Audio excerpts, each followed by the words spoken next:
In Houston, Sports Radio Live. In Scottsdale, Arizona, at Scottsdale Stadium, that is where the San Francisco Giants see many of their players. Today on Bryan Houston's Sports Radio Live. This was the direction that Vic decided ultimately he wanted to go to remain in Philadelphia. This is Jason Bourne. I was wondering when you were going to make this call. Cleveland Indians and Michael Bourne have come to terms on a 4-year deal. It's been all Kansas when these two get together, although not lately for the Jayhawks against anybody. They haven't lost 4 straight games since the 88-89 season. Mavs can't get off a last shot. Atlanta wins 105-101. Frank Gifford and Kim Kraft back to Wrestling Judo Hall.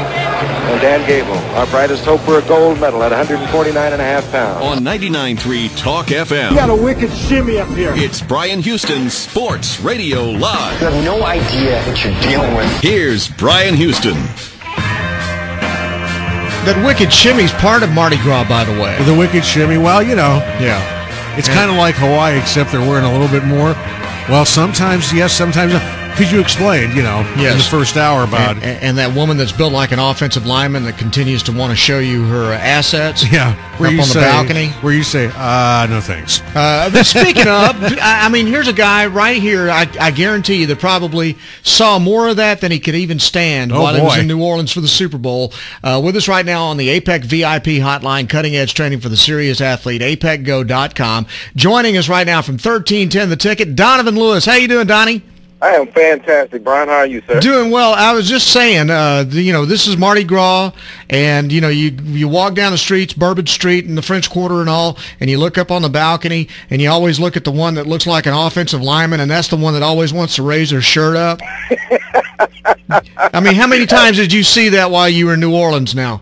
You know what? I only went down to Bourbon Street one time, and with everything that I had drink-wise, I don't remember anybody showing me anything. Well, trust me, if you'd seen that, no drink alive would have been enough. I know that. You're probably right, so I'm going to go with 0 because I would have remembered that. It probably would have snapped all the alcohol out of me just like that.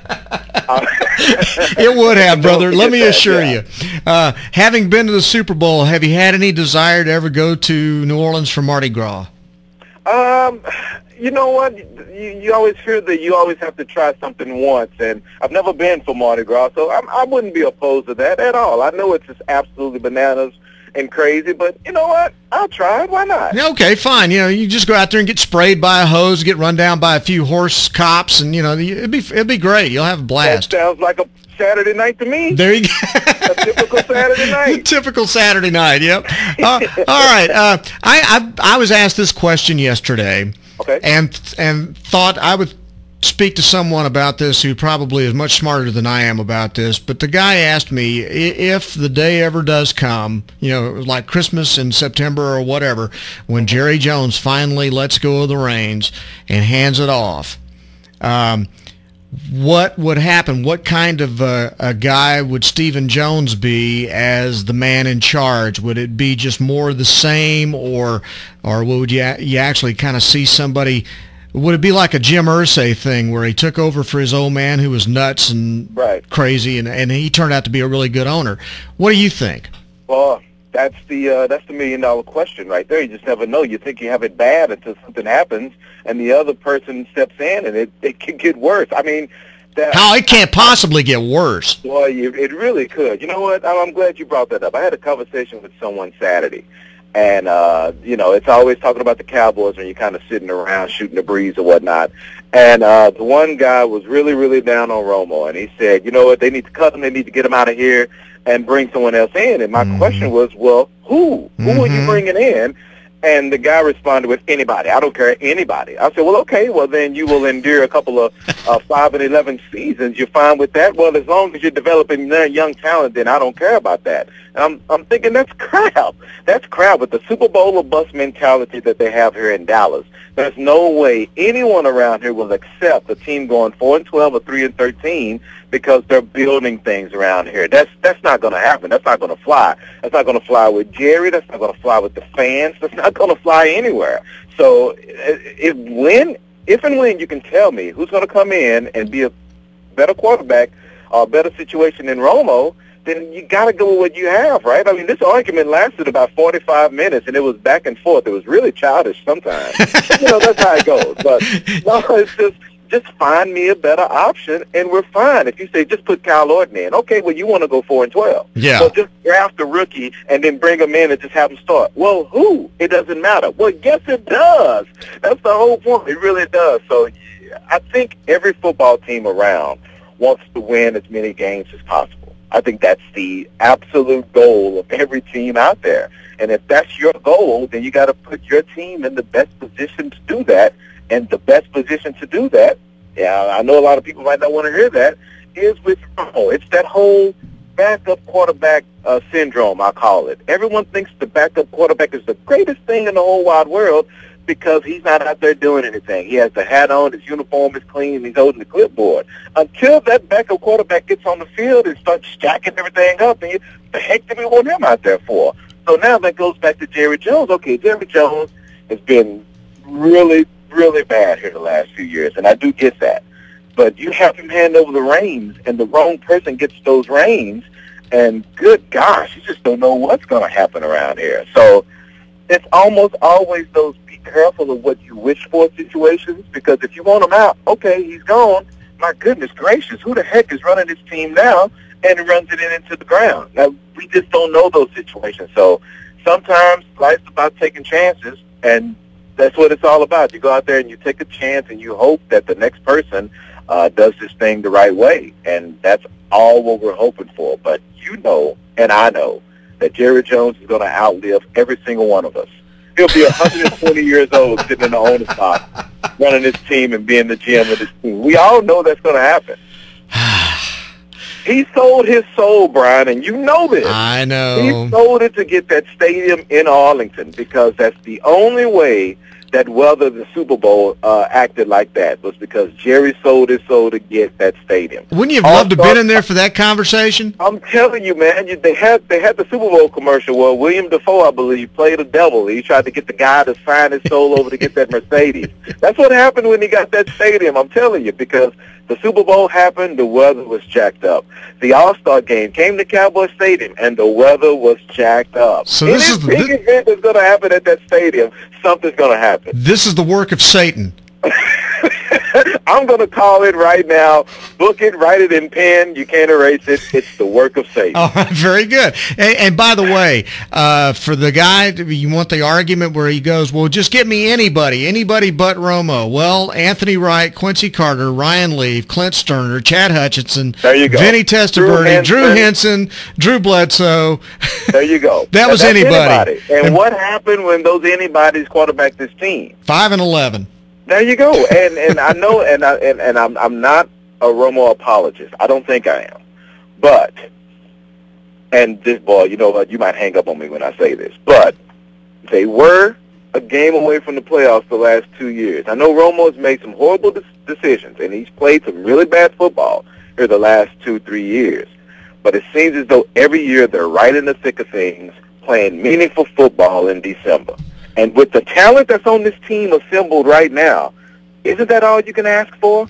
I think a lot of people overrate the talent on this team. Well, they're talented, and they just kind of throw it away like a throwaway statement. Are they really? Yeah. When you look position by position, are they really that talented? If they're that talented, then tell me why they need something of everything when they go into the draft later on. Right. When you say, you know what? Okay, where do you need to go? Where does Jerry need to go first round in this draft? And you can literally go 6 or 7 different positions and be satisfied with it. You really, really can. Man, when you say they could go offensive line, you won't be upset. No. Defensive line, you won't be upset. They get a safety, you wouldn't be upset. They get a runner, maybe not first round, but they need to get a runner in the draft because DeMarco Murray, he can't stay healthy, and he's going to be the only one worth anything on his roster. If they go wide receiver in this draft, you wouldn't be upset because you don't know if Miles is going to be here for salary cap reasons, and after dance, you have no one else. So there are so many positions they could go right now in this draft, so many holes to fill, and they only have to do it in the draft unless they restructure a lot of contracts. They can't do it in free agency because they're strapped. Yeah. Now, I read something the other day when they were talking about the option. You know, obviously the talk is that they'll give the big extension to Romo so that they can free up a bunch of cap room. And somebody, wrote that that's not necessarily the only way you got to go about it. You could cut a bunch of other guys and make Romo play one more year and not give him the big contract and not restructure all that. I think it was where they were saying you could cut Jay Ratliff, Doug Free, Marcus Spears, Dan Connor, and Anthony Spencer. Good gosh. Yeah, oh yeah. But it would mean you're not having to commit your life to Tony Romo. What do you think? Oh my man, so now you cut Anthony Spencer. Now you need another defensive end. Oh yeah, the quarterback, right? Yeah. I mean, but are they going to be able to re-sign him anyway? Yeah, I know. I don't know. I don't. They are absolutely up against it, and they have some tough decisions to make. And I think Jerry's going to need, if he believes in Garrett, like I think he does, he's going to need his input in this thing also, and he's going to need input. This scouting department. Everyone involved with this team right now is going to really have to band together and make this draft count. If they do something ridiculous like trade up and give away some picks to get this one player because they think they're one player away, or trade down to get a couple of more fifths or a couple more sixths that really don't matter, then this team is going to be in trouble for a long time. They've really got to get it right this year. If they want to get out here and compete with Washington and compete with the Giants and compete with Philadelphia, they've got to get it right in the draft this year. They have no room for error at all. I totally agree with you, but the odds of them hitting on every pick the way they draft, yeah, it's not a good proposition so far. I think Vegas will make a lot of money if they had odds on if the Cowboys will get their draft right. What do you make of that survey that came out here a couple of days ago that has the Rangers now being more popular than the Cowboys in the Dallas-Fort Worth area? I don't know if I can believe that or not. I guess you can skew surveys any way you want, but if you want to tell me that in Dallas that the Rangers are going to be more popular than the Cowboys, then I've got some property somewhere that I need to tell you. Well, you do a radio show every day. I mean, where do you get the most passionate callers? It's Cowboys, and it's not even close. I don't care if the Cowboys are, you know what? It'll be better if they're 0-16. Everyone would be so angry. But no, I don't care if they're 12-4, 8-8, 4-12. It doesn't matter. It's Cowboys. It's about the Cowboys around here. Now, the Rangers are picking up because they've been really good here the last few years. But I don't think a couple of World Series trips and a playoff appearance will ever outdo anything the Cowboys in popularity will do in Dallas. It's just not going to happen. They're going to have to win a lot of World Series in a row for that to happen. Have you seen any erosion, though, in the number of fans? Because, I mean, I'm sitting here with a 15-year-old who has never seen a good Dallas Cowboys football team in his life. Something, man, that is unbelievable. That is unbelievable that a sixth grader now, they think the Cowboys really, really suck. And they don't understand what the fascination, why everyone's so, in love with this franchise when they haven't done a thing since he's been alive. Yeah. And that is unbelievable. With all the potential and all the hype and everyone with all the supposed talent that this team has, they haven't seen anything. They've seen one playoff win in their lifetime. I know. That's hard to imagine. Yeah. It depresses me that my son's going to go through life. He'll never see that because, again, that deal with the devil you're talking about, Jerry's going to live to be 300, and he'll be, Jerry Jones Vampire Slayer when they do a movie about him. Right. Unless Satan needs to cut some contracts for his salary cap. We might be under this umbrella for a long, long time. I'm guessing Satan never has a problem with the salary cap. Yeah, I think it keeps going up and up every year. I think he finds talent all over the place for everywhere he can find it. He never fails in the draft. He can always find more evil. And no one wants to trade with him. Yeah, he just has his picks every single year. All right, explain to me why it is that we can find out about assistant coaches that the Cowboys are going to hire, and then it takes them like a week to make the official announcement? Man, that's a good question. What's going on there? I mean, surprise, we hired Gary Brown. Yeah, well, we heard about that last week. Yeah, we all know that. Yeah, I think it's just when they announce that they're going to hire him, and then I guess they need to work out contract details and whatnot. When they announce it a week later, it's official. They probably officially signed their contract. That's what it is. You hear like free agency. Well, it's rumored that so-and-so is going to sign with the Ravens, and then they officially sign with the Ravens, and then they may have a press conference or something. That's the only thing I can think of. Okay. All right. The other thing, I'm getting back to Romo here, because you're seeing how the Ravens are dealing with Joe Flacco right now.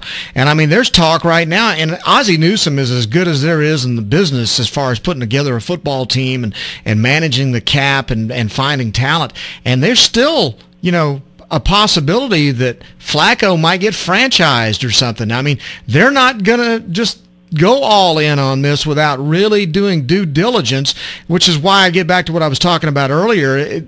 Should the Cowboys at least play tough here with Romo a little bit? Sure. I don't think it's playing tough. I don't think they need to do anything like that.